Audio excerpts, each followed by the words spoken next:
Oui. Donc, vous voulez qu'on commence ولا نستنيو شوية أصحابكم إذا j'en aurais pas besoin.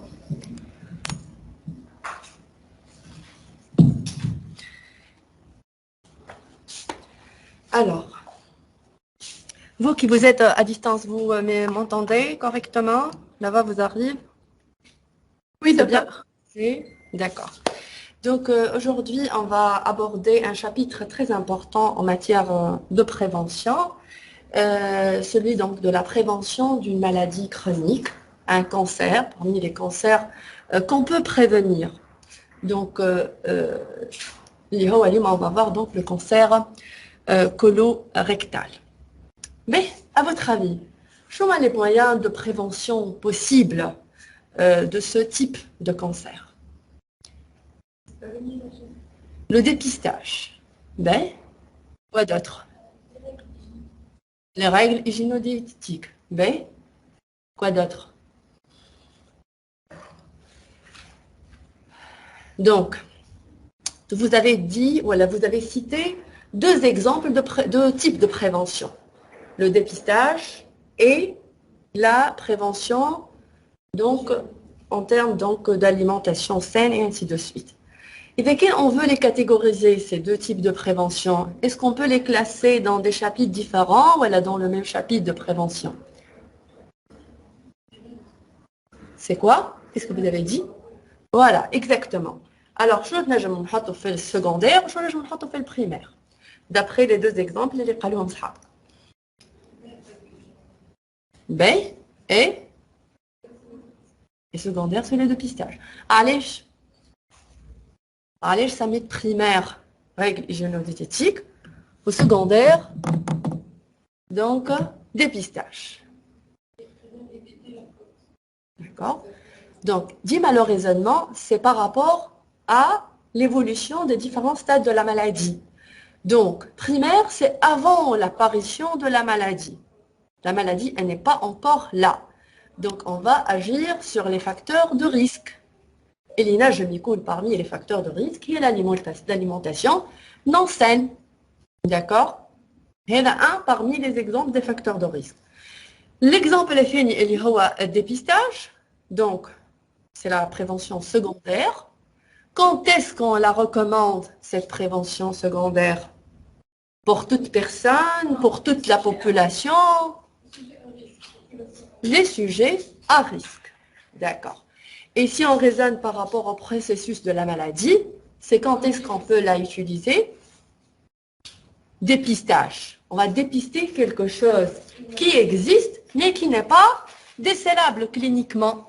C'est-à-dire, lorsqu'on va faire l'examen clinique, on ne va pas la détecter. Donc, le dépistage, c'est au stade infraclinique de la maladie. D'accord? Mais la maladie, elle est là, elle est apparue. Donc, c'est la prévention secondaire, comme son nom l'indique. La maladie, elle est là. Secondairement, on va dépister, mais au stade infraclinique. Qui m'a fait? Mais, donc avant de rentrer dans les détails de la prévention et les différents types de prévention et les tests donc, de dépistage et les donc, stratégies de prévention, que ce soit dans le monde là, en Tunisie, on va faire un petit rappel épidémiologique. Parce que si on ne connaît pas l'épidémiologie de cette maladie, on n'arriverait pas à connaître comment agir pour la prévenir. D'accord?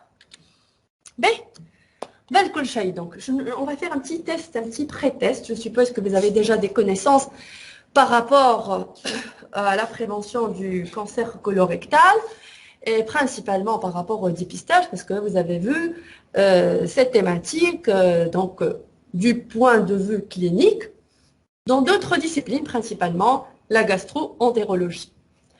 Alors, vous allez me dire, parmi ces propositions, quelles sont qui sont correctes à votre avis? Je vous lis. Donc, le dépistage du cancer colorectal doit être proposé à toute personne âgée de plus de 50 ans tous les 5 ans. Vous êtes d'accord? Je comprends non. Oui. Ben, on va voir. Je ne vais pas répondre maintenant, hein. Donc, on va essayer de faire un petit test, d'évaluer déjà le niveau de votre connaissance. Et à la fin donc, du cours, on va répondre à ces différents, voilà, ce que ça y est. Deuxième proposition de dépistage qui du cancer colorectal doit être proposée à toute personne ayant des antécédents familiaux d'ulcère gastro-duodénal. Non. Je comprends lui. Non. Ben, on va voir. C'est moyennant un test immunologique de recherche de sang occulte dans les selles à toute personne ayant des antécédents familiaux d'adénome colorectal. Hein? Oui ou non? Non. شنو الغلط؟ وشنو الصحيح؟ كلها غلط la proposition إلا فيها صحيح وفيها غلط. test immunologique صحيح ولا غلط؟ نعم؟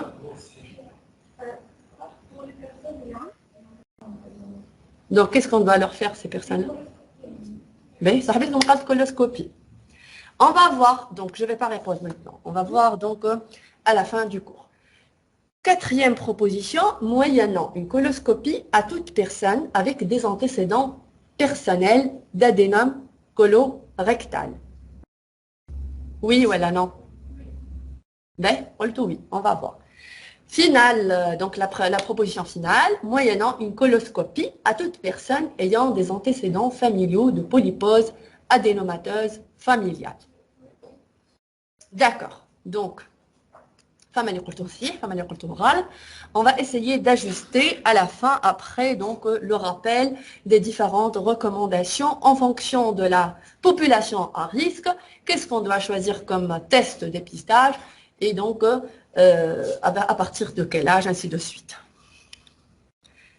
On va commencer par un petit rappel sur l'épidémiologie de cette maladie, parce que c'est une maladie qui est fréquente et grave, donc il faut connaître et évaluer son ampleur en termes de fréquence et en termes de mortalité, que ce soit dans le monde ou en Tunisie, et savoir quelles sont les causes par la suite de cette maladie, afin de savoir quelles mesures préventives doivent-on choisir. D'accord?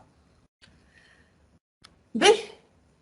D'après cette figure-là, telle que ça a été présenté dans la database du Global Cancer Observatory, donc ce sont les dernières estimations statistiques du cancer colorectal dans le monde. B, ça c'est par rapport au nouveau cas des cancers colorectals dans le monde, l'année en 2018. Alors, vous voyez la position de cette maladie parmi les différents cancers. Donc le cancer le plus fréquent dans le monde, tous sexes confondus, c'est le cancer du poumon. Vient par la suite le cancer du sein et en troisième position, le cancer colorectal. Donc c'est une pathologie qui est assez fréquente et vous voyez le nombre de nouveaux cas qui ont été enregistrés en 2018, c'est presque de l'ordre de 2 millions de nouveaux cas dans le monde entier. Ça, c'est pour les deux sexes. Si on regarde maintenant les hommes, la position elle est toujours en troisième position pour l'homme, comme pour les deux sexes, comme pour le sexe masculin. Donc, la partie qui est colorée en jaune, ça correspond au cancer colorectal. Et c'est la troisième position, que ce soit pour les deux sexes ou pour le sexe masculin. Le sexe féminin, ça devient en deuxième position. D'accord? Donc, c'est le deuxième cancer de la femme dans le monde. Après le cancer du sein, bien sûr. En termes de mortalité, maintenant, tout à l'heure, c'est en termes d'incidence, en termes de nouveaux cas. D'accord? Le nombre de décès en 2018. Donc, les décès qui sont enregistrés en 2018 relatifs à cette maladie-là. Donc, pour les deux sexes, le deuxième cancer responsable de décès dans le monde sera le cancer colorectal. Donc, vous voyez de combien il est responsable de décès parmi tous les types de cancers. Pour le sexe masculin, ça devient en quatrième position. عندنا قبله donc le poumon, le foie et l'estomac. Alors que pour la femme, il est en troisième position. D'accord? Donc, vous voyez que le rang de ce cancer, que ce soit en termes d'incidence ou en termes de mortalité, il est toujours parmi les 4 premiers cancers, que ce soit pour le décès ou pour les nouveaux cas. En Tunisie, les statistiques, elles sont aussi proches des statistiques mondiales. Et par ordre de fréquence, donc le colorectal, c'est le 3e cancer, tout sexe confondu, en termes d'incidence. Pour les hommes, c'est le 4e cancer. Il faut donc très bien connaître la position des cancers, voilà, les rangs des cancers dans notre pays. C'est très important. Vous êtes des médecins de famille, vous devez connaître l'ampleur et la gravité de cette maladie dans notre pays. Donc, pour le sexe masculin, c'est la 4e position, le cancer colorectal. Gilo, le poumon, bas, la vessie et la prostate. Et en 4e position, le cancer colorectal. C'est un cancer qui est très fréquent. Chez la femme, il est en 2e position. Donc, le sein, c'est 1. 2, c'est le cancer colorectal, donc chez la femme. Et là, en termes de nouveaux cas, nouvellement enregistrés en 2018. En termes de mortalité, toujours à la Tunis, donc c'est le 2e cancer responsable de décès en Tunisie. Qablo le poumon, au bas, le cancer colorectal, ça c'est pour les 2 sexes. D'accord? Si on regarde les hommes, c'est le 3e cancer responsable de décès. Qablo le poumon ou le vessie.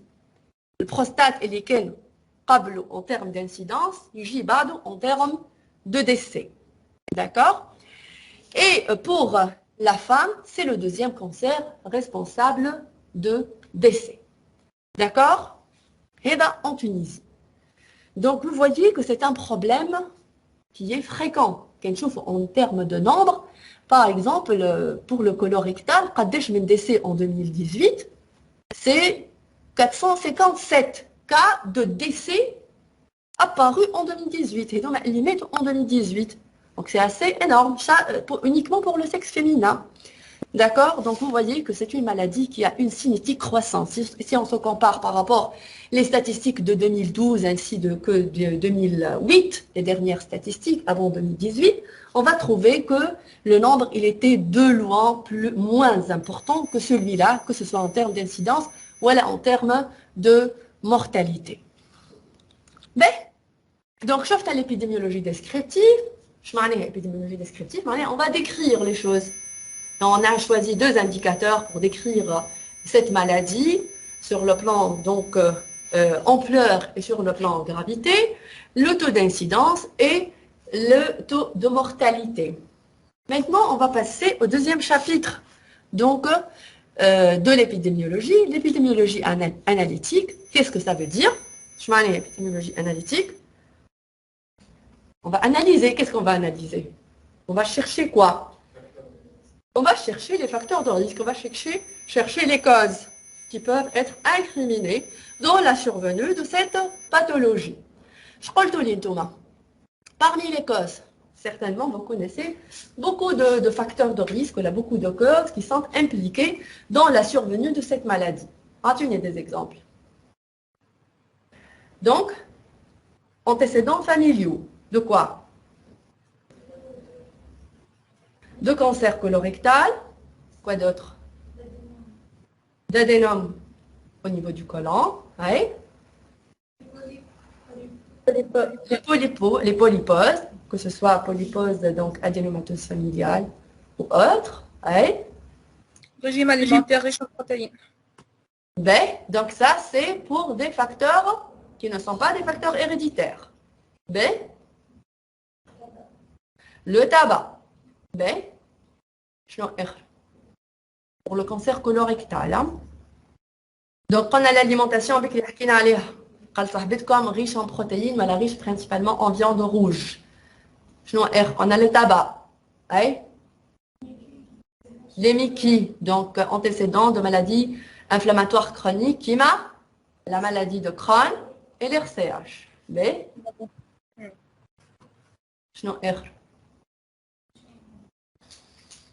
B.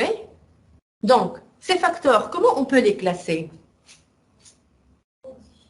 Voilà, donc des facteurs de risque modifiables et des facteurs de risque non modifiables.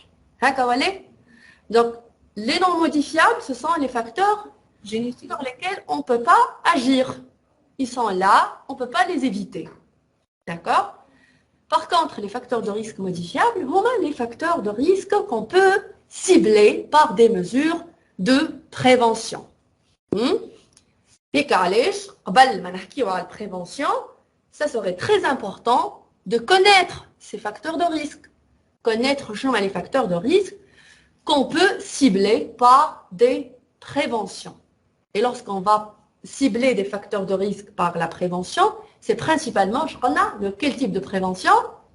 La prévention primaire, avant même l'apparition de la maladie. Mais il faut savoir que si on veut répartir les facteurs, voilà, les cancers colorectaux en fonction des causes, voilà, en fonction des facteurs de risque, on va les classer en 3 catégories. Vous avez la grande majorité des cancers colorectaux qui sont dus à des facteurs de risque généralement modifiables. D'accord? Uniquement les 30% qu'on va classer donc en 25% relatifs à des antécédents familiaux, cancer colorectal dans la famille, adénome dans la famille, polypose adénomatose dans la famille, syndrome donc de Lynch donc dans la famille, des mutations. Donc la mutation génétique c'est plutôt les 5%. D'accord? Donc femme les antécédents familiaux, femme les facteurs génétiques. Lorsqu'on a une mutation génétique qui a le syndrome de Lynch, des mutations génétiques. Donc là, femme 2 grandes parties. Les 30% vont les facteurs de risque non modifiables. Il y a le côté héréditaire et le côté génétique. Les autres, la grande majorité des autres cancers, ils sont dus généralement à des facteurs de risque autres qui ne sont ni héréditaires ni génétiques. Et ça va être principalement attribué aux habitudes de vie. Mais, donc, autre graphique qui peut schématiser ces différents types de facteurs de risque et qui comporte aussi bien les facteurs de risque évitables que non évitables, modifiables que non modifiables. Donc les non modifiables, ça va être, je vais venir longtemps, l'histoire familiale et l'histoire kiff-kiff de maladies inflammatoires chroniques et le côté génétique. D'accord? Ça, c'est non modifiable. Par la suite, on a les autres habitudes, qui est l'usage d'alcool, l'usage du tabac, la consommation du tabac. Ce sont des facteurs de risque qui ont été prouvés responsables de survenue de cancer colorectal. Le régime alimentaire qui est riche en protéines, riche en viande rouge, riche en matières grasses et pauvre en fibres. Ce sont des aliments qui ont été prouvés aussi responsables de la survenue de ce type de cancer. L'obésité aussi. Plus l'IMC est important, plus le risque de survenue de cette maladie est important, et aussi la sédentarité, la non-pratique de l'activité physique. D'accord? Donc, les principaux facteurs de risque qui peuvent donc être incriminés. Bien sûr, l'âge. L'âge, il ne faut pas l'oublier. À partir de l'âge de 50 ans, c'est un facteur de risque. C'est un facteur qui n'est pas modifiable. D'accord? Donc, c'est un facteur de risque de ce type de maladie. Retenez-le, parce que ça va être très important par la suite dans la stratégie de dépistage. D'accord? Ce facteur de risque est lié à l'âge. Mais, donc, les niveaux de risque maintenant. On a les différents types de facteurs de risque. On a des facteurs de risque modifiables, on a des facteurs de risque non modifiables. Les non modifiables, c'est principalement l'hérédité et le côté génétique. Maintenant, on va classer ces différents risques. Quand est-ce qu'on dit qu'une personne a un risque très élevé? Quand est-ce qu'on dit qu'elle a un risque élevé? Et quand est-ce qu'on dit qu'elle a un risque modéré? D'accord? Mais, donc, Les personnes à risque très élevé, huma, ceux et celles qui ont ce qu'on appelle le syndrome de Lynch. D'accord? Donc, c'est relatif à une mutation génétique. Kif kif, ceux qui ont cette polypose adénomateuse familiale. Donc, ce sont des personnes à risque élevé. Les personnes, très élevé plutôt. Les personnes qui ont un risque élevé, ce sont les personnes qui ont un antécédent personnel, que ce soit d'adénome ou de cancer colorectal personnel. D'accord? Celui qui a un antécédent d'adénome, il peut avoir par la suite un cancer. Celui qui avait déjà un cancer, il peut refaire le cancer même s'il est réséqué et traité. Mais le deuxième point, c'est lorsqu'on a des antécédents familiaux de premier degré de cancer colorectal. Premier degré, d'accord? Donc, c'est premier degré. Ou bien, kif kif, un antécédent d'adénome supérieur à 10 mm chez quelqu'un dans la famille avec une relation donc de premier degré. D'accord? Troisième point, 2 ou plusieurs antécédents familiaux au premier degré de cancer colorectal, quel que soit l'âge de survenue.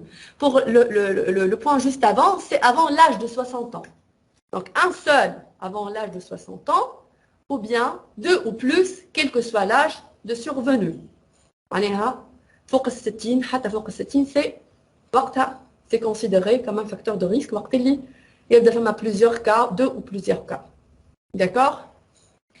Quatrième point, lorsque la personne a des antécédents de maladies inflammatoires chroniques qui marquent la maladie de Crohn ou la RCH. Donc, on a le risque très élevé, le risque élevé et enfin, donc troisième niveau de risque, le risque moyen et la modéré. Ça, c'est pour toute personne ayant un âge supérieur ou égal à 50 ans. معناها شو نحب نقولوا بهذا انه اي personne consultée donc عندك نهار اخر il a un âge supérieur à 50 ans, c'est une personne à risque. C'est vrai que c'est un risque modéré, mais c'est une personne qui a le risque de développer le cancer colorectal. Donc, qu'est-ce qu'on doit lui proposer l'année? Puisque c'est une personne, on doit lui proposer le dépistage, parce que c'est une personne à risque. Le dépistage, c'est pour les sujets à risque. D'accord? Mais, bon, plusieurs scores ont été établis pour calculer le niveau de risque de cancer colorectal. Et ce score-là, ce qui s'appelle donc le score de Kaminsky, je pense, c'est un score qui a été adopté par plusieurs sociétés savantes. C'est un score qui permet de calculer le niveau de risque par personne en fonction de plusieurs paramètres. L'âge, l'antécédent familiaux, le sexe, le tabagisme et l'indice de masse corporelle.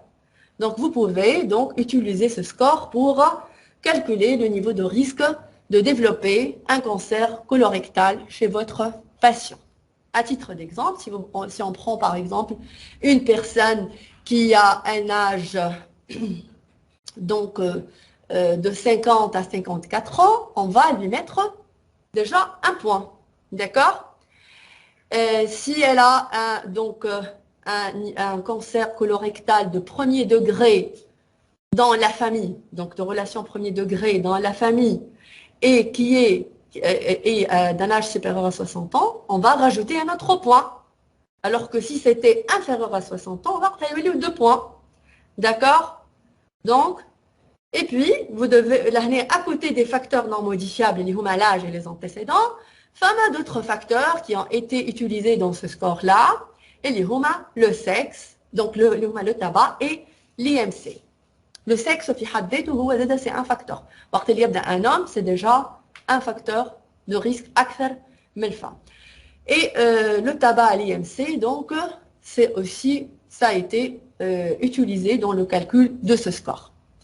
Un score qui est supérieur à 5, c'est généralement un score, donc le risque d'adénome avancé ou de cancer colorectal, ça va être de 10 à 20%, et donc le sujet, il doit consulter pour être dépisté et pris en charge en fonction des antécédents qu'il a déjà.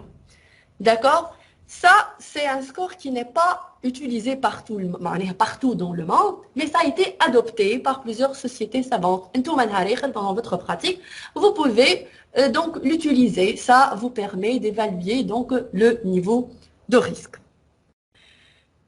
La catégorisation la plus connue, اللي تعرفوها وقريتوها وديجا حكينا عليها tout à l'heure, هي هذه. Donc le risque moyen, élevé et très élevé. Moyen, c'est pour la population générale à partir de l'âge de 50 ans.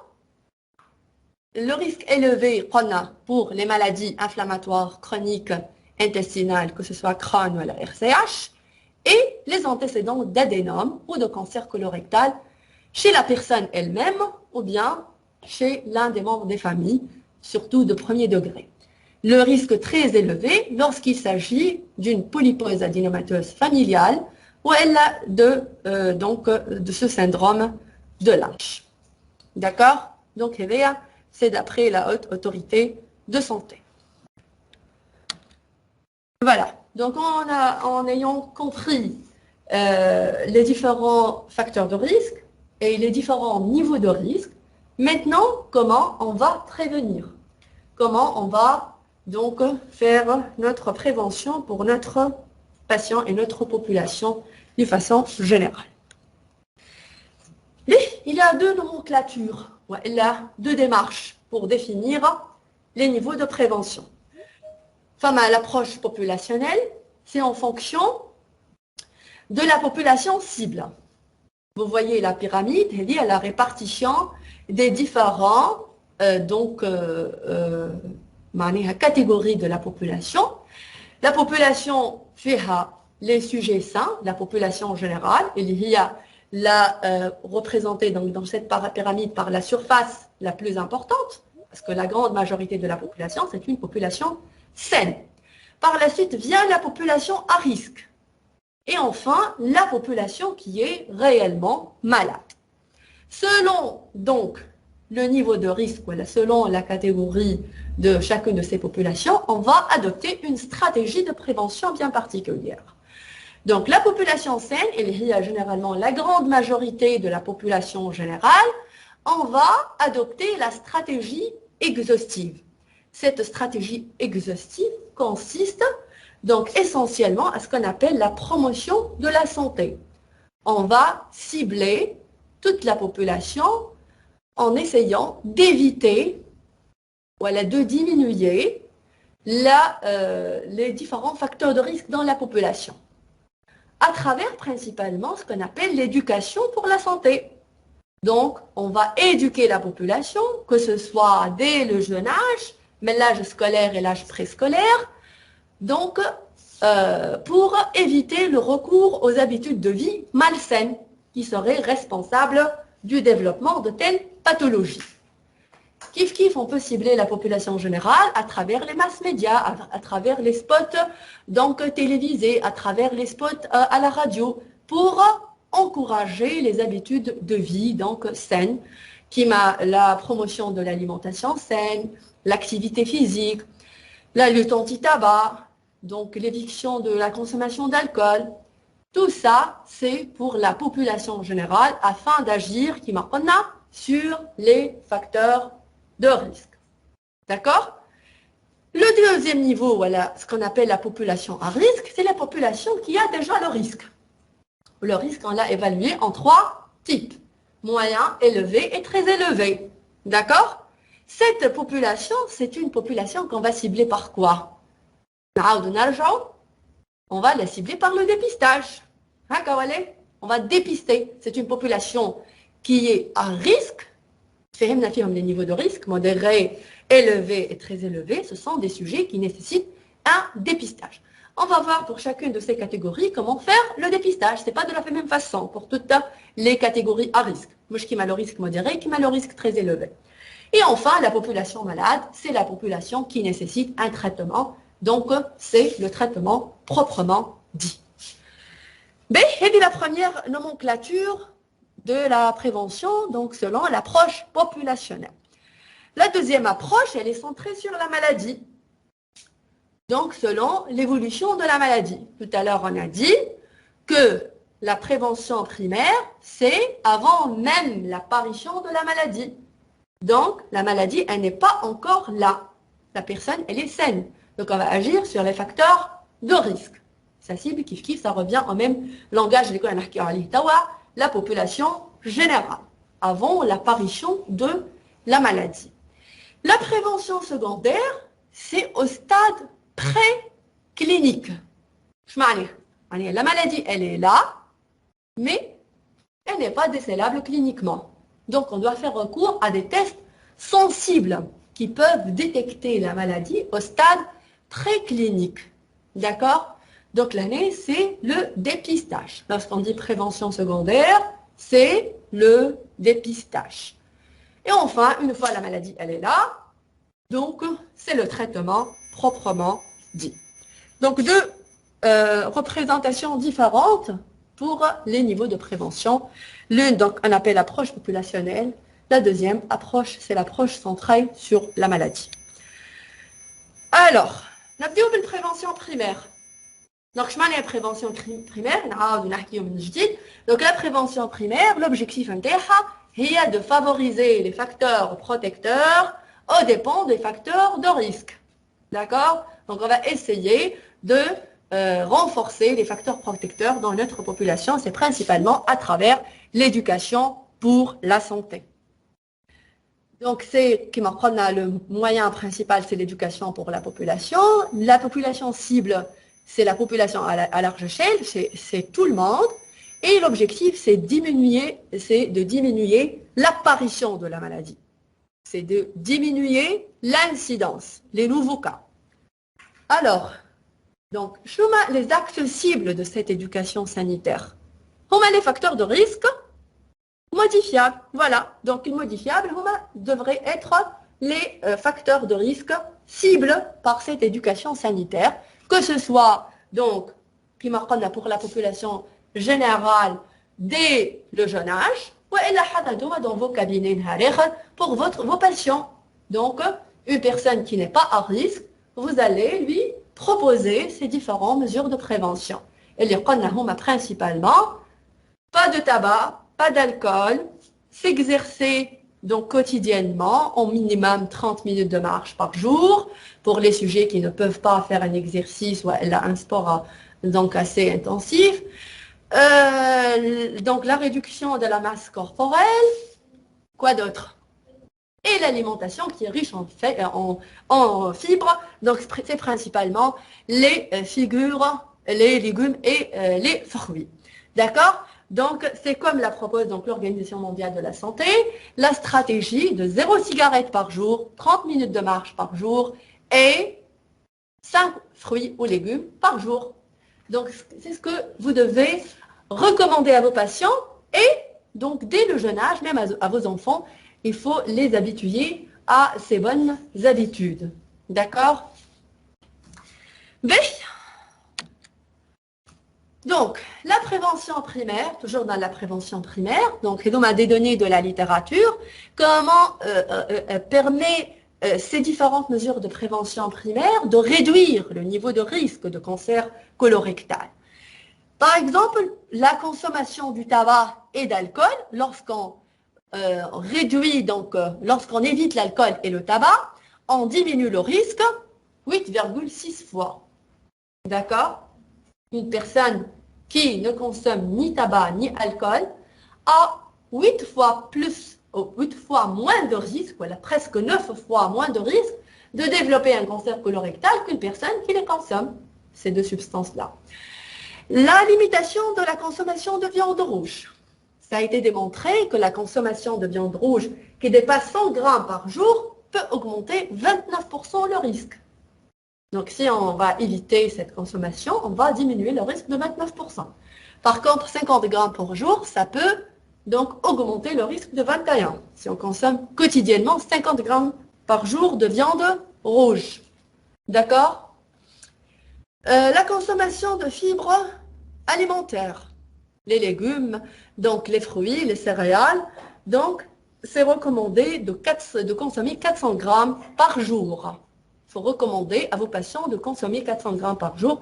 Donc, ça dépend donc de la légume, les fruits que vous allez consommer. Et la consommation de produits laitiers. La consommation de produits laitiers, ça diminue aussi le risque, donc, le risque de cancer colique. L'activité physique, on a à l'aqal 30 minutes de marche par jour, au moins 5 jours par semaine. Et le maintien d'un poids entre 25, avec un IMC entre 25 et 27, donc l'unité c'est le kilogramme par mètre carré, ça protège aussi contre ce cancer-là. D'accord? Alors, Hidouma, quelques données de la littérature pour vous mieux prouver l'importance de ces mesures préventives. Le dépistage, deuxième type de prévention, la prévention secondaire, le dépistage. Il faut savoir que la découverte de la maladie à un stade précoce, c'est-à-dire à un stade donc in situ ou à la locale, ça permet d'avoir un taux de survie à 5 ans de l'ordre de 90%. Alors que la découverte de la maladie à un stade plus tardif, c'est-à-dire au stade régional ou à la distant, donc le taux de survie à 5 ans, il va être de l'ordre de 40%. Donc l'année, qu'est-ce qu'on doit souligner d'après cette figure? L'importance de la découverte de la maladie au stade précoce. Et comment on va découvrir la maladie à un stade précoce? Avant que le patient ne se plaigne même de symptômes, avant qu'il y ait apparition de signes cliniques. Ça revient à dire la découverte de la maladie à un stade pré-clinique. Et les HOA, synonyme du dépistage. D'accord? Mais, donc, à qui on va faire le dépistage? On a les sujets à risque. Femme à 3 niveaux de risque. Les chauffeurs tout à l'heure. Sauf que le dépistage, il ne va pas se faire de la même façon. D'accord? Donc, un dépistage généralisé, c'est recommandé pour toute la population, il faut que le d'accord? 50 à 74 ans généralement. Et les deux autres catégories, ça m'a dépistage individuel. C'est pas vous qui allez le faire, c'est pas le médecin de famille, c'est pas le médecin généraliste. Vous allez donc référer votre patient à un spécialiste. Et au cas par cas, il va voir comment il va procéder. D'accord? C'est généralement la coloscopie qui va être utilisée, mais au cas par cas, donc, par exemple, pour ceux qui ont eu un antécédent de cancer colorectal dans la famille, c'est généralement la date du dépistage avec la coloscopie, c'est 5 ans avant le diagnostic de la maladie chez le cas index dans la famille. Donc, il y avait quelqu'un dans la famille qui a eu un cancer à l'âge de 50 ans, il faut faire la coloscopie 45 ans. D'accord? Donc, ça, c'est le spécialiste qui va donc faire sa stratégie de dépistage et de suivi. Avec coloscopie, bien sûr. Pour vous, c'est le plus important, c'est la catégorie à risque moyen. Et bien, le dépistage, d'accord? Les autres, c'est vos patients aussi, mais vous allez les adresser à un spécialiste. Donc, l'année, le dépistage généralisé qui intéresse toute la population en plus de 50 ans, on peut aller jusqu'à moi. Maintenant, je vous la proposer à l'âge de 45 ans, ce n'est pas un problème, mais ce qui est recommandé, c'est à partir de l'âge de 50 ans. Donc, l'année, l'outil de dépistage, c'est principalement les tests immunologiques. Ce sont des tests de recherche de son occulte dans les selles. Et donc, ce test-là, qu'est-ce qu'il va faire? Il va rechercher des quantités de sang invisibles à l'œil nu dans les selles. Par quel mécanisme, à votre avis? Donc, comme son nom l'indique, c'est un test immunologique. Il va détecter du sang. Comment il va détecter du sang? C'est un test immunologique, ça veut dire qu'il est basé sur des anticorps. Ces anticorps, ils vont s'accrocher sur les antigènes de l'hémoglobine. Lorsqu'il va trouver de l'hémoglobine dans les selles, les anticorps qui se trouvent dans ce test-là, ils vont s'y accrocher et donc il va se positiver, ce test-là. Il va vous dire qu'il y a de l'hémoglobine dans le sang, de l'hémoglobine qui n'est pas visible à l'œil nu. D'accord? Est-ce que vous l'avez vu, ce test-là, quelque part? Je connais le chef. Oui, chef, toi? Le dispensaire. Donc, il faut savoir qu'il est disponible presque dans tous les CSB de la région. Sauf qu'il n'est pas toujours pratiqué. Parce que c'est une charge supplémentaire pour le médecin et généralement, il n'y a pas des personnes qui sont donc prêtes à le faire. C'est le problème dans notre pays, malheureusement. Il n'y a pas des personnes qui sont dédiées pour, pour ce dépistage et il faut réviser les ressources humaines disponibles pour faciliter ce dépistage-là. Parce que le test, il est disponible. Donc, la direction régionale, elle le fournit gratuitement au CSB. Donc, le médecin référent, il peut le demander, il peut l'avoir gratuitement. D'accord?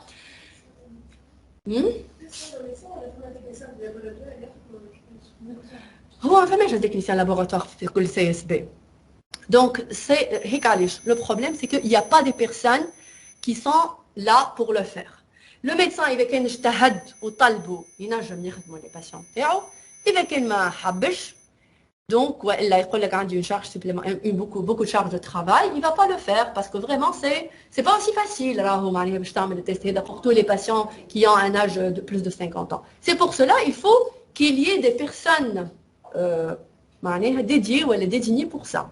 Ça ne nécessite pas un technicien de laboratoire. C'est un test, on va le voir, qui met le test de grossesse. C'est pas donc du sang qu'on va mettre dans le test, mais c'est un prélèvement de sel.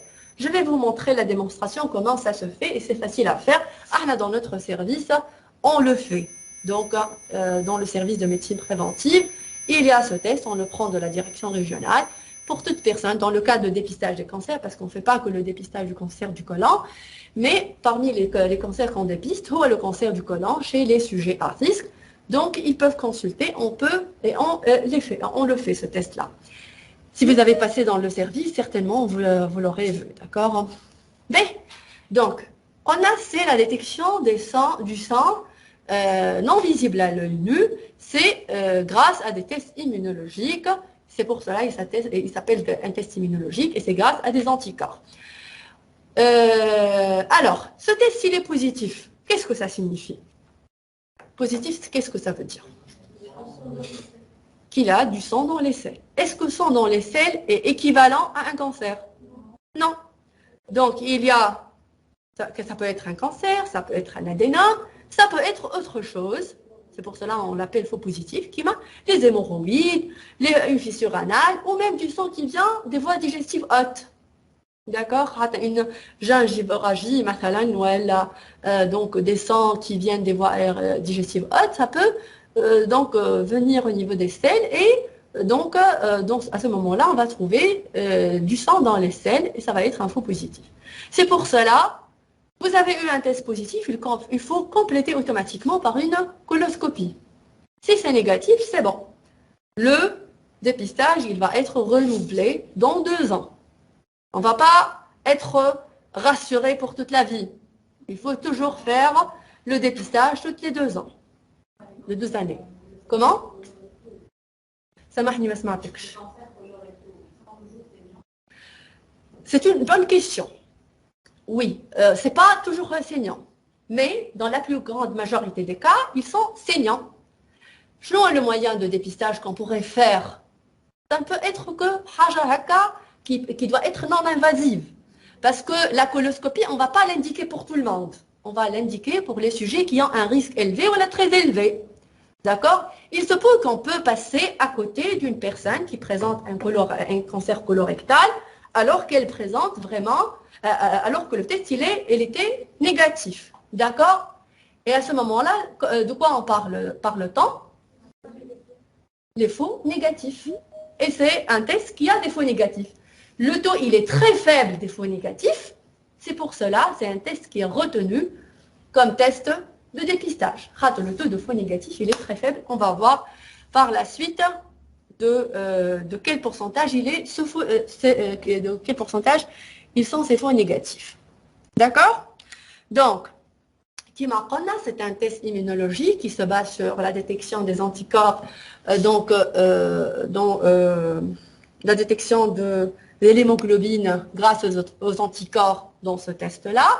Et c'est à faire toutes les 2 années chez les sujets de 50 à 75 ans. Et automatiquement, s'il est positif, on va compléter par une coloscopie. Alors voilà la procédure. La procédure, elle est simple.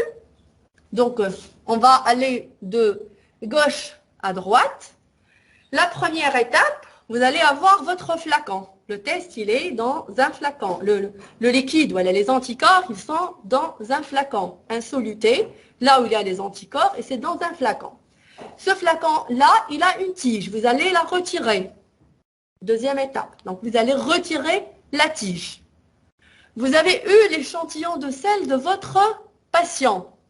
Alors, vous allez utiliser cette tige-là et vous allez la verser dans le flacon là où il y a les sels du patient.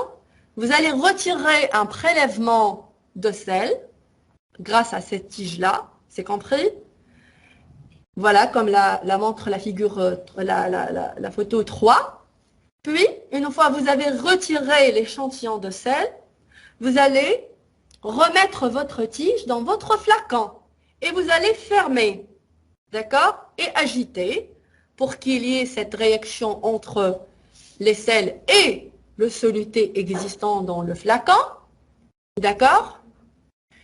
Par la suite, il y a un petit embout, donc dans la partie supérieure de ce flacon, vous allez le retirer, comme c'est bien montré dans la figure 5.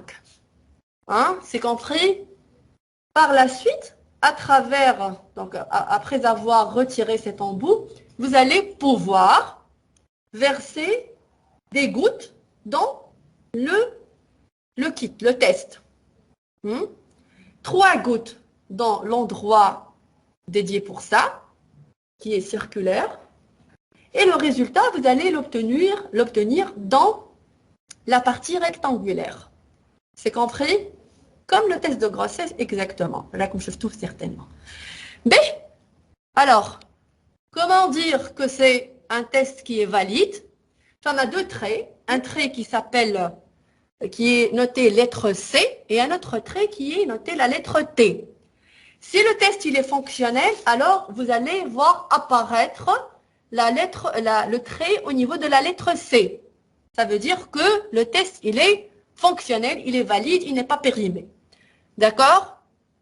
Vous allez attendre 5 minutes pour faire la lecture finale.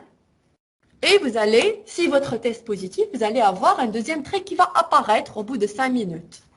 D'accord? À ce moment-là, qu'est-ce que vous allez retenir? Là, la présence du sang dans les selles, qui n'est pas synonyme de cancer. Et donc, vous allez adresser votre patient à un spécialiste pour faire la coloscopie. D'accord? Donc, résultat du test négatif. Prochaine invitation, ça va être dans 2 ans. Ça, s'il n'a pas de symptômes. Dès qu'il y a des symptômes, des signes, d'autres problèmes abdominaux, des constipations, des troubles du transit, à ce moment-là, il faut le référer. Ça peut être comme un cancer, mais sans signe de sang. D'accord? Pour les personnes asymptomatiques, on va les donc convoquer dans 2 ans. Si le test il est positif, à ce moment-là, il faut compléter par une coloscopie. Et donc, si coloscopie normale, on va renouveler le dépistage à ce moment-là 5 ans plus tard. La coloscopie, elle est rassurante. Si le diagnostic donc, revient avec un cancer, donc à ce moment-là, on va traiter. Lymphopositif, ça peut être qui m'a les hémorroïdes, ainsi de suite. Et c'est un autre traitement. D'accord? Alors, cette prévention qui cible surtout les sujets à moyen risque, et c'est une prévention qui devrait être généralisée pour toute personne, malheureusement en Tunisie, elle n'est pas en train de se faire correctement. Si on arriverait à la faire correctement, vous allez voir que d'après des statistiques en France, ce dépistage de cette catégorie de personnes à moyen risque, ça permet de diminuer la mortalité par cancer colorectal de 15 à 20%. Ça, si la participation de la population, elle est de l'ordre au moins de 50%. D'accord? Parce que c'est une stratégie qui marque un populationnel. On va cibler donc la grande majorité de la population qui a un âge plus de 50 ans. Donc, notre stratégie efficace, la population adhère, participe. Le dépistage il est refusé par la population. Donc, vous lui recommande, d'accord? Il y a plusieurs personnes de ce type-là parce qu'il craint donc de découvrir quelque chose. D'accord? Donc, il faut que la population soit consciente de l'intérêt de cette pratique. C'est pour cela l'intérêt des masses médias et de l'éducation pour motiver les gens à faire ce type de dépistage. Haja autre qui a été prouvé aussi que si en cas de test positif, donc un adénome de taille supérieure à 1 cm ou bien un cancer sera diagnostiqué par coloscopie 4 fois sur 10. J'ai trouvé, lorsqu'on trouve un test positif, donc 4 fois sur 10, il y a un adénome, il y a un cancer colorectal. L'adénome nécessite un suivi pour éviter la survenue. L'adénome, il peut se compliquer par un cancer. Donc, on a trouvé un adénome, ça ne veut pas dire que la personne, elle est devenue une personne qui a cancer. L'adénome, c'est un facteur de risque de développer par la suite le cancer. Ça rend la personne dans quelle catégorie? Le risque élevé. Élevé. Donc, on a adopté cette stratégie. Donc, sur 10 cas, les qui ont un test positif, généralement 4 cas, et il y a adénome, il y a cancer colorectal. D'après des statistiques en France. En Tunisie, on a des statistiques sur ça. Les 3 quarts des cancers dépistés par cette méthode, pour les sujets, les sujets 50 au plus, la population en général. D'accord? Parce que c'est la cible interne. Il y a 50 ans pour ce type de dépistage. Les 3 quarts des cancers dépistés par cette méthode sont de bons pronostics. Il y a un cas de cancer par cette méthode, qu'on a confirmé par coloscopie, dans 3 quarts des cas, il est de bons pronostics. D'où l'intérêt de ce dépistage à ce stade-là. 3 quarts des cancers découverts à ce stade-là, grâce à cette grâce à cette technique de dépistage, ils seront de bons pronostics, c'est-à-dire au stade 1 ou au stade 2. Et qu'est-ce qu'il souligne? Qu'est-ce qu'on peut conclure? L'importance du dépistage de masse, le dépistage généralisé pour les sujets de plus de 50 ans. Une personne, au moins, elle doit avoir ce type de test toutes les 2 années. Bien sûr, en dehors des symptômes. Quels symptômes? Le spécialiste. Vous devez l'adresser à un spécialiste. D'accord? Mais, on a un dépistage de masse. Alors, d'après l'Organisation mondiale de la santé, quels sont les critères de mise en place d'un programme de dépistage? Il faut mettre un programme de dépistage dans un pays pour ce type de maladie, voilà, pour tout autre type de maladie dépistable. Mais les 10 critères, on va les résumer en 3 grands types de critères. Le premier critère, la première catégorie de critères, nous avons des critères relatifs à la maladie cible. La maladie interne, il y a le cancer colorectal. Il faut que la maladie, pour recourir à un dépistage organisé de masse, il faut que la maladie qu'on va dépister soit un problème de santé publique, en termes de fréquence, de gravité et en termes de dépenses. Et il y a quelque chose qui est valable pour ce cancer. Il est fréquent, il est responsable de taux de mortalité très élevé. Donc, c'est un problème majeur de santé publique. Donc, le critère, il est là. Il faut que le traitement de cette maladie, si instauré précocement, donne beaucoup d'avantages par rapport à un traitement qui est donné tardivement. L'évolution de la maladie, elle doit être lente. D'accord? Une phase préclinique qui soit longue. Pour faire le dépistage. D'accord? Si on prend l'exemple du cancer du poumon, la phase préclinique, elle n'est pas longue. Généralement, la maladie, elle se constitue, l'évolution rapide, l'évolution de la maladie, elle va être rapidement passer vers le stade corrégional et puis métastatique. Donc, le cancer du poumon, jusqu'à aujourd'hui, n'est pas un cancer qu'on lui fait un dépistage. D'accord? De masse, si on va faire le dépistage, même si on va découvrir la maladie, on ne va pas avoir le temps pour éviter donc l'évolution rapide de la maladie. D'accord? La phase préclinique, elle n'est pas longue. Par contre, le cancer du sein, le cancer du col, le cancer colorectal, ces trois cancers-là, ils sont caractérisés par une phase préclinique longue. Et ce sont des cancers qui sont sujets à des dépistages organisés de masse dans la plupart des pays européens. D'accord? Je m'en ai des dépistages organisés dans les pays européens comme ils devraient être faits. La personne, donc la personne qui nécessite un dépistage, elle va être invitée personnellement à travers un courrier. Il y a un courrier, sujet à un dépistage, c'est renouvelé, donc périodiquement. Ça, malheureusement, on n'a pas les moyens de le faire en Tunisie. Mais vous, en tant que médecin de famille, vous devez être conscient de l'importance de ce type de dépistage pour vos patients, au moins. Vous devez le recommander à vos patients.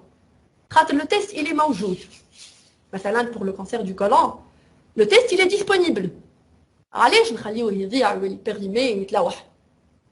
C'est vrai qu'on n'a pas les ressources humaines qui vont faire ça, mais je sais que c'est une tâche de plus, mais c'est très important pour vos patients. En coordination avec vos infirmiers ou à le dispensaire, vous pouvez donc assurer ce type de dépistage. Inch'Allah, tu vois, un dépistage organisé comme ça se fait dans les pays européens. Allez. Allez. Nous sommes des résidents en médecine de famille dans les CSB où vous exercez. مثلا في قصر حليل donc je ne sais pas l'hôpital régional خاطر نتصور حتى هو موجود مثلا احنا في سبيطار فاطمه بورقيبه dans notre service médecine préventive ما نعرفش في قصر حليل وين ينجم يكون موجود خاطر généralement c'est la structure de première ligne هي اللي فيها ce type de dépistage اللي elle demande ce type de test من direction régionale d'accord ça je نشوف الديسبانسير اللي juste à côté والا ما نعرفش انت لو بارون نتاعك اللي انت كنت تحب تهزه ولا حد لو ديسبانسير اللي هو اقرب حاجه لدارو donc اللي هو normalement يعدي فيه il doit se présenter ويطلب التست il a le droit de le faire gratuitement normalement اذا لو كانوا موجود هو le problème c'est que certains dispensaires ما يطلبوش صحتك قالت في بنبله موجود Voilà. Donc, qui va comme c'est au cas par cas. C'est selon la volonté du médecin. En fait, le médecin, il a beaucoup de tâches. Les infirmiers, ils refusent de faire ce test. Ce n'est pas un test qui est aussi agréable à faire quand même. Donc, ما كاش باش يجي ما فماش حاجه اللي جايه من البروغرام national qui oblige les foulènes les infirmiers donc ça doit être mieux organisé et il faut qu'il y ait des personnes des ressources humaines qui font ça qui sont payées pour ça donc il faut organiser le programme هذا pour améliorer les choses oui.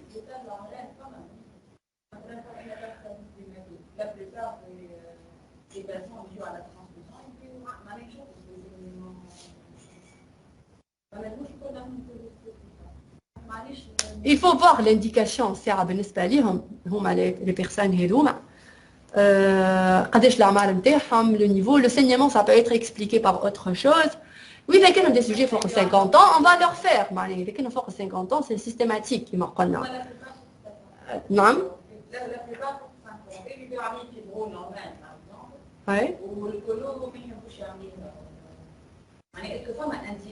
saignement تقصد digestif معناها La fibro normale, généralement, il faut compléter par la colo. Je trouve l'origine, mais l'autre, tu vois l'hémoglobine, ou la déglobulisation, ainsi de suite. Généralement, ce sont des personnes à catégorie particulière. On ne va pas les mettre dans les risques moyens. Donc, un des symptômes. Ce sont des sujets supérieurs à 50 ans et qui sont asymptomatiques. D'accord? C'est la stratégie généralisée pour toute personne asymptomatique. Pour les autres, c'est l'affaire du spécialiste. Vous devez voir avec le gastro-entérologue. Généralement, dans ce cas-là, il va demander une coloscopie. Le patient, il refuse, c'est autre chose. Il dit que le patient, mais comment, avec lesquels on va respecter la stratégie, ce sont des personnes symptomatiques. Le test le test il n'a jamais été positif, on va autre cause. Ce sont des malades d'hématome, certainement dans d'autres problèmes. Voilà, donc c'est l'affaire du spécialiste. Il faut regarder avec les gastro-entérologues, ils vont vous orienter. Mais le test, je pense pas que c'est une structure de dépistage pour la première ligne, pour la population l'IA saine, cliniquement saine. Donc, on doit chercher quelque chose d'infraclinique. Infraclinique, les personnes asymptomatiques. D'accord? Donc, c'est une maladie qui doit être à évolution longue. La phase préclinique, elle doit être trop longue. Donc, pour le cancer, pour quand on arrive à un stade d'adénocarcinome, voilà le stade d'adénocarcinome, il va y avoir le stade le micro-adénome, petit adénome, adénome un peu plus important, puis par la suite on va passer au stade donc de cancer. Vous avez vu l'intervalle? Donc, c'est en années, years. Donc déjà, pour avoir un adénome qui est déjà détectable par coloscopie, on va mettre 6 ans. Que dire pour un cancer? On va aller plus donc disons presque de plus. Donc vous voyez que l'évolution de la maladie, elle est lente. Et plus on découvre la maladie à un stade précoce, plus on réussit un traitement et on donne un taux de survie plus important, plus grand à notre patient. Là, au stade d'adénome, on va traiter l'adénome et c'est presque la maladie terminée. Non, il faut contrôler, c'est vrai, ça peut réapparaître de nouveau. Et car les personnes qui ont un adénome, il faut les recontrôler toujours par coloscopie, donc périodiquement. D'accord? Et là, donc les critères relatifs à la maladie, problème de santé publique et principalement phase préclinique qui est longue. Deuxième groupe de critères, ce sont les critères relatifs au test. Est-ce qu'il y a un test de dépistage? Une maladie qu'on veut dépister, on a un test de dépistage, donc on ne peut pas assurer un dépistage organisé de masse. Donc le test, là on a le test pour le côlon, on a le test immunologique. Pour le sein, on a le test. La mammographie. Pour le col, le frottis cervico-vaginal. Donc, il y a les 3 cancers qu'on peut dépister. Alors, il y a une phase très clinique qui est longue, où il y a des tests appropriés. Il faut que le test soit là, mais il faut qu'il soit fiable. Je m'en ai fiable. Je m'en ai un test valide. Donc, on parle de 2 types de validité en matière d'épidémiologie, validité intrinsèque et extrinsèque. On a les 4 donc, paramètres de performance d'un test. La validité interne, il y a la sensibilité et la spécificité, et la validité externe, il y a la valeur prédictive positive et la valeur prédictive négative. D'accord? Je reviens à ce tableau. Donc, pour la sensibilité, il y a la sensibilité. Il y a, donc, il y a malade, non malade. Il y a les sujets qui sont vraiment malades, ou les sujets qui ne sont pas vraiment, qui ne sont pas malades. D'accord? معناه إذا كان عملنا لهم بيوبسي مانيش باش نلقاو لا مالادي لهنا باش نلقاو مالادي وهنا باش نلقاو مالادي. لهنا les résultats du test. Lorsqu'on trouve un test positif chez les malades, on va dire qu'il s'agit de vrais positifs. إذا كان باش نلقاو test négatif chez les malades, on va dire qu'ils sont des faux négatifs. هما réellement malades وحنا التست نتاعنا طلع négatif. Donc des faux négatifs, ça va de soi. Pour les non malades, le test positif, donc c'est faux positif. Pour les non malades, si le test est négatif, donc ils sont des vrais négatifs. Les indicateurs les paramètres de performance, la sensibilité, la spécificité, la validité, la valeur prédictive positive et la valeur prédictive négative. La sensibilité, il y a les vrais positifs parmi tous les malades. D'accord? Les vrais positifs à la totalité des malades.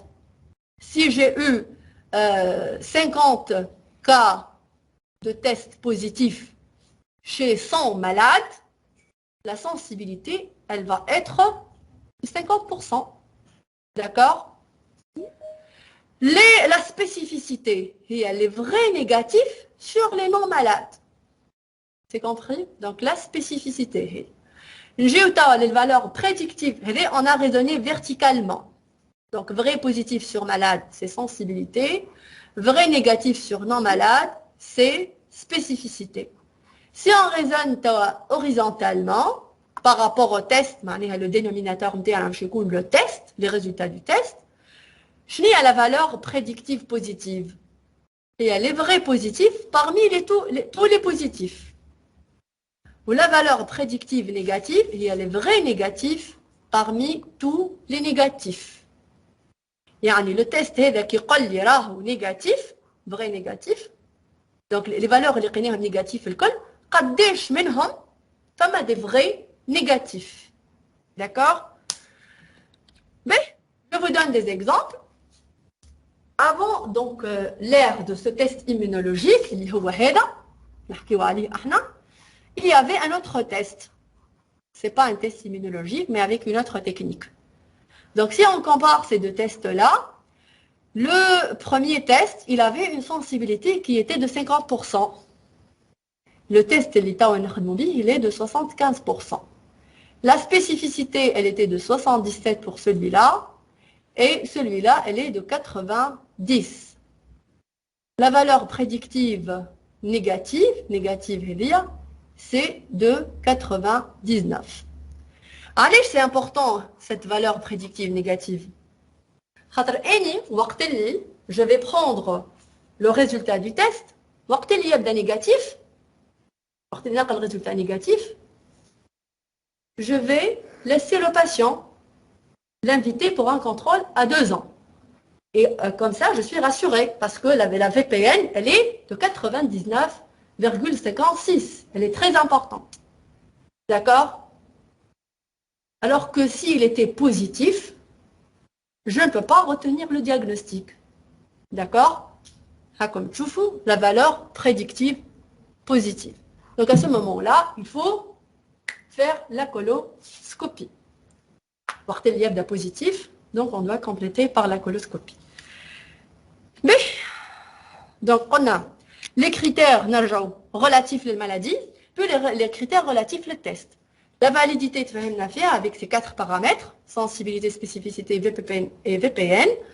La fiabilité reproductive, reproductive, lorsque je fais le test et je le refais, je retrouverai le même résultat. Positif, négatif. D'accord? Donc c'est la reproductibilité. Il doit permettre de détecter la maladie. Donc le sang né, donc au stade pré-symptomatique. Il ne doit pas être invasif. On va le proposer pour toute la population en général. Je vais un test invasif pour la population générale. Il doit être, en termes de coût, un coût acceptable et aussi il doit être acceptable par la population. On ne peut pas proposer un test de dépistage de masse, c'est-à-dire la population générale, alors que le test n'est pas accepté. Les tests, les personnes qui vont faire ça, les ressources humaines, matérielles et ainsi de suite. Et puis je trouve que le taux de participation, il va être très faible. Donc ça va être une stratégie perdante de l'argent perdu. Donc il faut que le test soit acceptable par la population. Et troisième groupe de critères, la population cible, qui marquonna, elle doit accepter ce type de dépistage. Il faut que le taux de participation soit, ou elle dépasse les 60% pour que la stratégie de dépistage soit efficace. Il faut cibler bien sûr les sujets bien portants, donc les sujets symptomatiques. Et il faut que ce dépistage respecte la justice sociale, c'est-à-dire il doit être pour tout le monde. Pour tout le monde. Moi, je gouverneura Narmlou, et un autre gouverneura Narmlou, pour une catégorie de personnes, on le fait, pour une autre, non. Et donc, ça doit être au choix du patient. Ce n'est pas obligatoire finalement. Donc, c'est le patient qui va décider de le faire ou non. Les critères relatifs au système de santé. Donc, il faut que le système de santé soit capable de gérer cette stratégie de dépistage en masse. Il faut qu'il y ait les ressources humaines. Il faut qu'il y ait les ressources matérielles. Il faut que ce système de santé donc, soit prêt. Voilà, il faut qu'il y ait les ressources pour faire l'éducation aux aides de la population, pour la motiver à faire ce dépistage à travers des spots télévisés, à travers des sensibilisations. Donc, il faut que la population soit donc consciente de l'importance de ce dépistage et c'est principalement à travers l'éducation, à travers les masses médias. Donc, il faut que ce système de santé soit capable, une fois on a fait le diagnostic, on va faire un dépistage. Si par la suite, la personne chez qui on a trouvé le test, il est positif, on doit obligatoirement compléter par la colo et on doit, en cas de positivité, on doit la traiter. C'est toute une stratégie de dépistage, les patients sont positifs, on les traite. Donc, il faut que le système de santé, qui m'a à la dépistage, il faut qu'il y ait les outils de traitement et de prise en charge par la suite. D'accord? Et enfin, il faut que le coût soit acceptable et que cette priorité en matière de santé soit parmi les axes prioritaires du pays. Il n'y a pas d'autres priorités qui sont donc qui viennent avant cette priorité-là. Il y a qu'une femme à priorité, donc on va la favoriser. Donc, il y a un dépistage généralisé, il est où à votre objectif à vous, et qui cible les sujets de la population générale supérieure à 50 ans, asymptomatiques, et qui ont estimé avoir un risque moyen. Les autres, ça s'appelle dépistage individuel, et c'est l'affaire du spécialiste, mais vous devez avoir une idée que, par exemple, donc, pour les personnes, il y a un antécédent familial du cancer dans la famille. Quand est-ce qu'on va leur proposer la coloscopie? Généralement, c'est 5 ans avant le diagnostic du cas index dans la famille.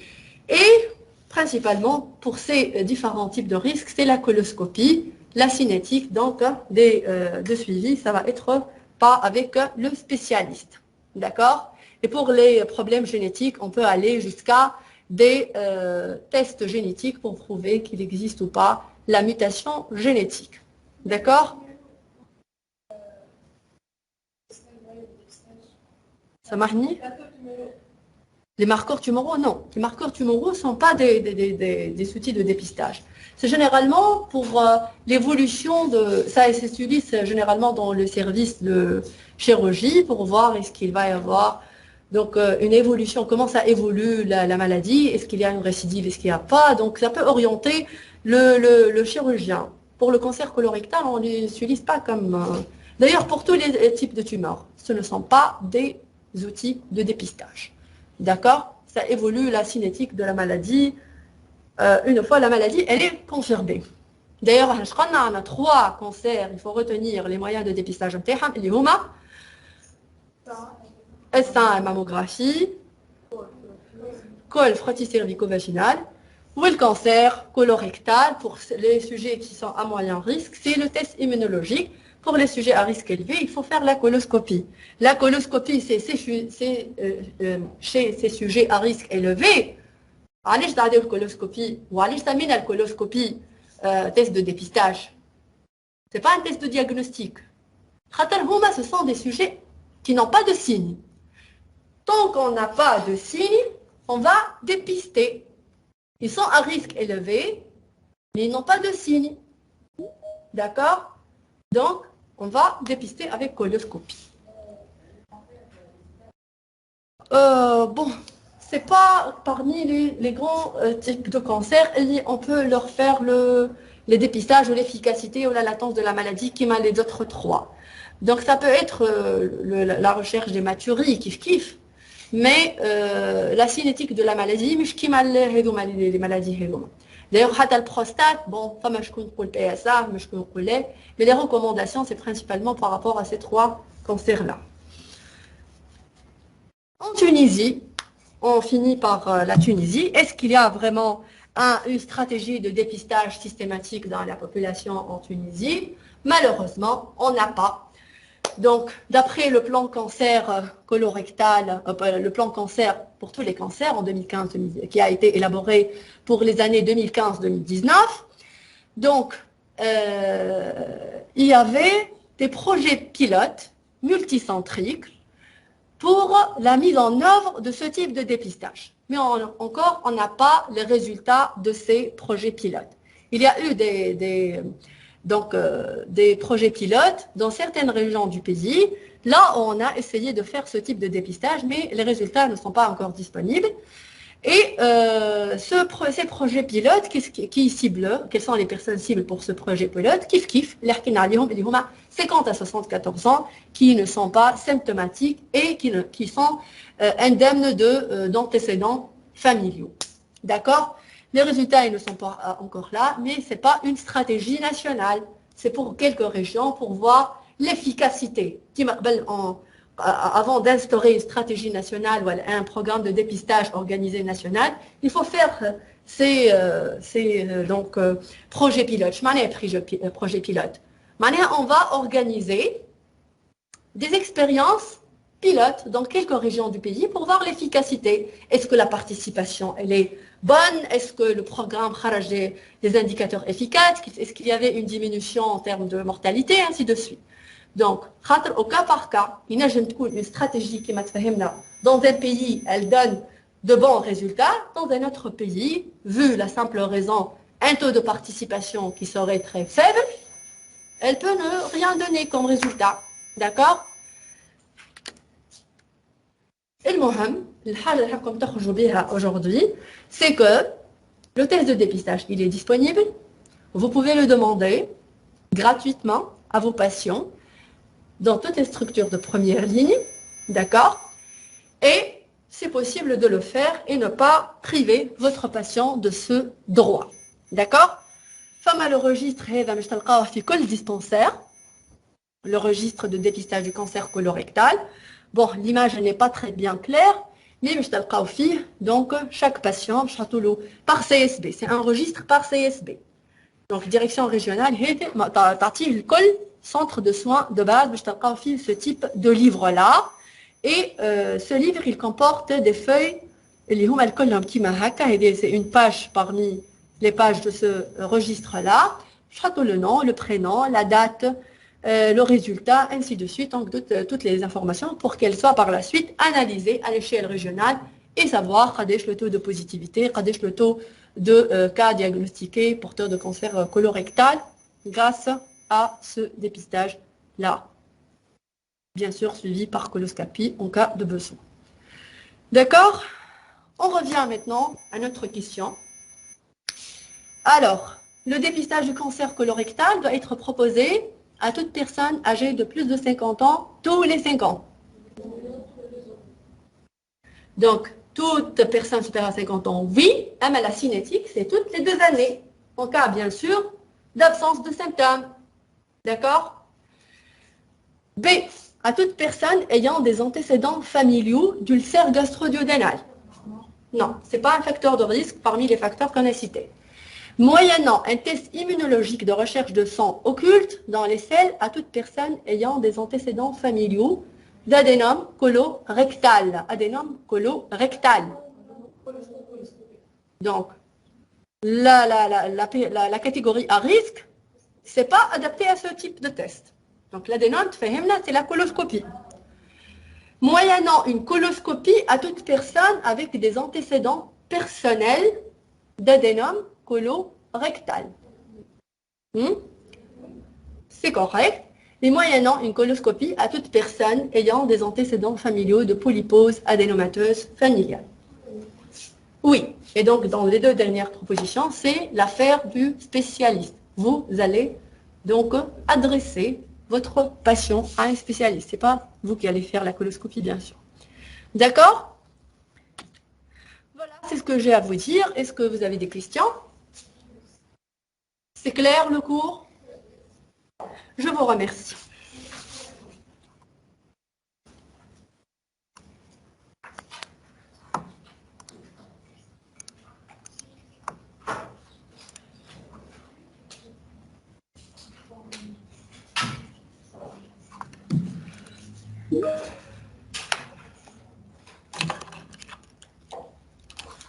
Alors, je ne sais pas, est-ce que vous laissez le cours sur l'après-le-Bihd ou la... D'habitude, في le cours magistral, est-ce que vous aurez accès à هذا ولا من بعد؟ تبعثوا لكم مدام أسماء به أنا بعثوا لها عليه. Ok, merci. Bonne journée. La santé.